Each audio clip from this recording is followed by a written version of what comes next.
உங்களுக்கு ஒருத்தவங்க மேலே இன்ட்ரெஸ்ட் இருந்து அண்ட் அவங்களுக்கு உங்கள் மேலே சுத்தமாக இன்ட்ரெஸ்ட் இல்லைன்னா என்ன பண்ணணுன்றதை இந்த வீடியோவில் கிளியராக சொல்கிறேன். என்னை ஃபாலோ பண்ண மறந்துடாதீங்க அண்ட் இந்த வீடியோ ஃபுல்லாக பாருங்கள். ஸோ உங்களுக்கு அவங்கள ரொம்ப பிடிச்சி அவங்களுக்கு உங்களை சுத்தமாக பிடிக்கலனா நீங்கள் அவங்களோட ஃப்ரெண்டாக இருக்கணும்னு கூட நினைக்காதீங்க. ஏன்னா one or the other way உங்களை அது ஹர்ட் பண்ணிகிட்டே இருக்கும். ஸோ தயவு செஞ்சு அந்த ஆப்ஷனை மட்டும் சூஸ் பண்ணவே பண்ணாதீங்க. அவங்க லைஃப் விட்டு போகிறது தான் ரொம்ப நல்லது. Second one, stop blaming your self. உங்களே நீங்கள் ப்ளேம் பண்ணிக்காதீங்க.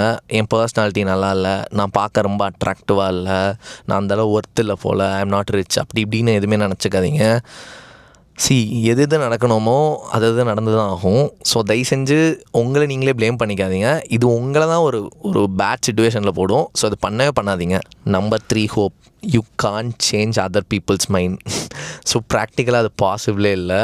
நீங்கள் ஒருத்தவங்க மேலே ஒரு ஹோப் வச்சுருக்கீங்க, மேபி இது இன்றைக்கி நடந்துடும் இல்லை நாளைக்கு நடந்துடும் அப்படின்னு நினைக்கிறீங்கன்னா, இன்கேஸ் அது நடக்காமல் போயிடுச்சுன்னா கூட அது உங்களை ரொம்ப ஹர்ட் பண்ணும். ஸோ தயவு செஞ்சு உங்கள் டைமையும் எனர்ஜியும் வேஸ்ட் பண்ணாதீங்க. இதை மற்ற விஷயத்தில் ஃபோக்கஸ் பண்ணுங்கள். இதுதான் நான் சொல்லுவேன். ஸோ நான் சொன்னதெல்லாம் உங்களுக்கு புரிஞ்சிருக்கும்னு நினைக்கிறேன். இதெல்லாம் நீங்கள் ஒத்துக்கிறீங்கன்னா என்னை தயவு செஞ்சு ஃபாலோ பண்ணுங்கள். இதுக்கு நான் பார்ட் 2 போடுறேன். உங்களுக்கு ரொம்ப ஹெல்ப்ஃபுல்லாக இருக்கும்.